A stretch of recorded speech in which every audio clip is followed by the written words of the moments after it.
Police are concerned about the rise of criminality in the Durban township of Umlazi after 5 people were shot and killed on Tuesday. This incident coming on the back of 6 people that were shot and killed in the Zamani informal settlement in Umlazi. That was on Saturday. Joining me now is KwaZulu-Natal Community Safety spokesperson Kwanele Ncalane, speaking on behalf of the MEC there. Mr. Ncalane, thank you very much for your time. Mentioning this morning that having grown up in Umlazi, the only kind of violence really that was spoken about at the time had to do with political violence, the intolerance, if you like, between those that supported the ANC versus the IFP. But recently, Umlazi becoming known as a township that has become synonymous with deaths or murders. What are some of the issues plaguing the township? Good morning, Toli, and good morning to all the viewers at home. Firstly, we must say that the MEC for Community Safety and there's an MEC Peking Kwanele is quite outraged by the incidents that are taking place in Umlazi. The death of 11 people in such a short space of time is already a cause for concern, and we are also concerned that there seems to be this escalation of incidents of mass killings that are taking place. Our view as the provincial government is that regardless of what underpin these killings, police must move with speed to make sure that perpetrators are brought to book. We have noted a number of reports that have been reported on social media that the suspect, the victims might be a group of gangs. They were involved in some of the cases in the communities. But our view is that this country is a country with the rule of law. Therefore, there is no one who has the right to take the law into their own hands. If somebody has committed wrong, that person must be reported to law enforcement agencies. But also, our intervention and investigations as the government is going deeper to look at the social factors in that community. The issue of drugs is one of the issues that continues to affect the township of Umlazi. The issue of a group of gangs that are competing with one another are some of the issues that continues to be dealt with that township. So our intervention is quite holistic. It's looking at a number of issues in terms of how best we can contain the situation. But also, it is important to mention for that Umlazi is one of our focal areas because when it comes to top 10 leading crime stations in the province, Umlazi, Wamashu, Newzroom, Hammersdale and other stations are among the top 10. In fact, it also features stations. Therefore, it is one of our key priorities.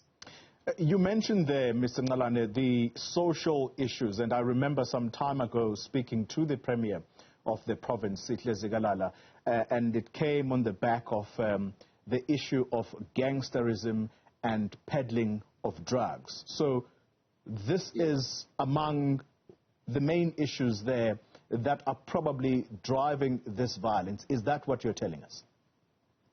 Well, at this stage, we do not want to conclude fully. Suffice to say, police are moving with speed in terms of their investigation. So far, those are allegations that are playing out in the public domain. But we are hoping that as the police investigation are continuing, they will be able to shed some light as to what exactly are the reasons that are resulting to these killings. And as you are aware, even the Minister of Police is also visiting the area today, accompanied by the provincial government. This is part of the fact-finding mission to engage with the communities so that we are able to get to the bottom of these issues as to what exactly are the reasons. But also, it is important to underline the issue of the illegal firearms that are being used in committing some of these crimes, which is an indication that we still have a lot of work to do in terms of rooting out all these illegal firearms in the hands of the civilians. Yeah, you mentioned the issue of illegal firearms, Mr. Ncalane. Not so long ago, in fact, it was last month. No, it was in July. We're in September now. So in July, during that unrest, you will remember, a container, a certain shipping container, which was said to have been barred from entering one of the areas there, but it ended up docking nonetheless. And it was found that there were guns and lots of ammunition. It's no surprise, therefore, I suppose, that you would see the easy availability of guns. What is being done about the issue of the easy availability of guns? And do we know at this stage whether anyone has been arrested in connection with that shipping container that was carrying this ammunition?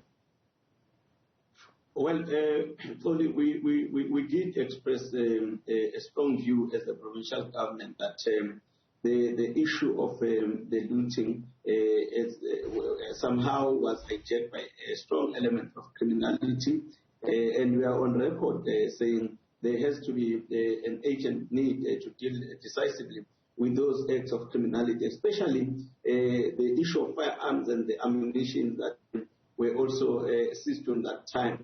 But the provincial commissioner, Lieutenant General Umlazi, assembled a team that has worked around the clock in dealing with those issues.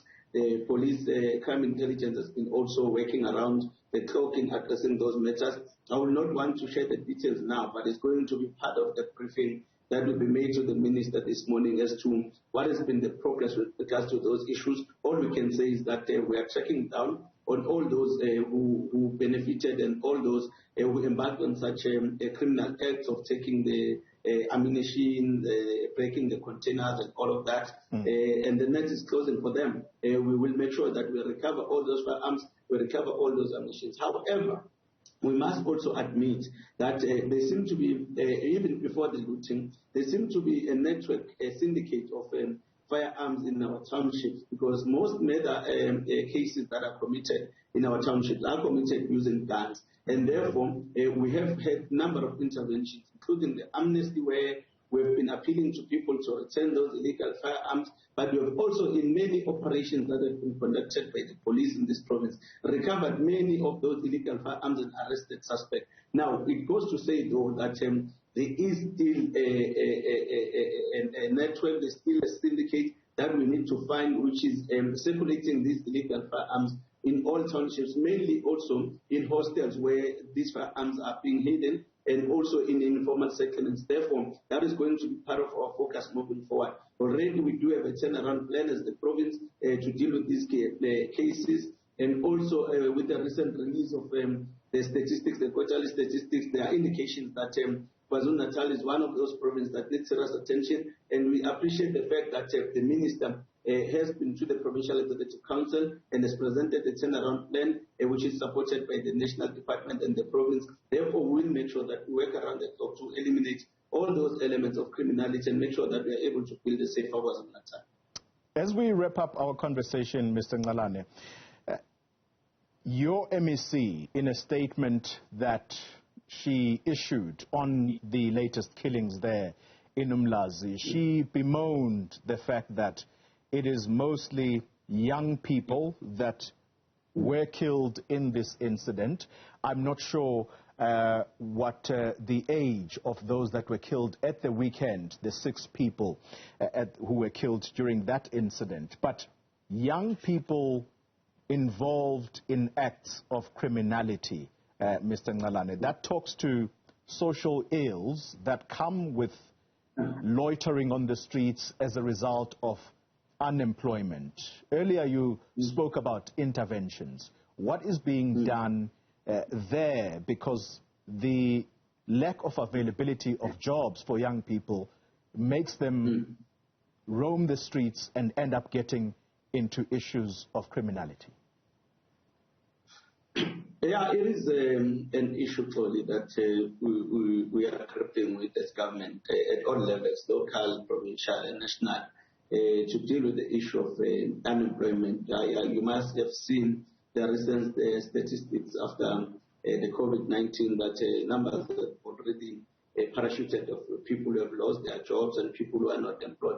It is quite a big issue. That is why the Premier of the province, Premier Zigalala, has emphasized that in all programs that we are doing, in all interventions, we need to prioritize the issue of empowerment of young people as part of our radical socio-economic program strategies to make sure that we are able to open up more opportunities, make it easy for young people to do business, but where possible as well, be able to absorb young people to mass employments that are being rolled out in terms of infrastructure delivery and other key services that we are rolling out to communities. There is an issue that we are not going to address overnight, but obviously it requires a comprehensive strategy and a concerted effort by all of us, including the private sector, so that we are able at some point to reach an extent where young people will be created opportunities.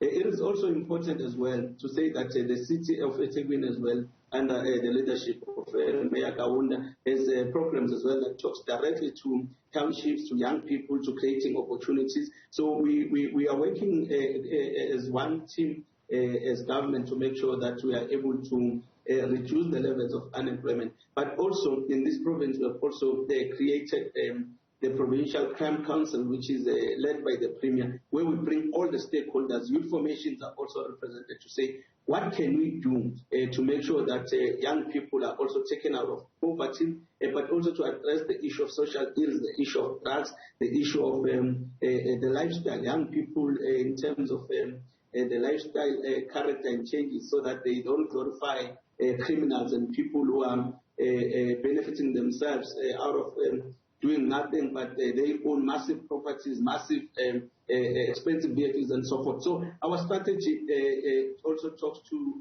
those issues. We do have a youth directorate in the office of the Premier that is currently working on the ground to make sure that those young people are absorbed and are taken up, so that we keep them occupied, but we also skill them for the future so that we prepare them for the demands of our economy. Mr. Ncalane, thank you very much for your time. Kwanele Ncalane speaks for the Office of the MEC for Safety and Liaison and Transport, Peggy Nkonyeni.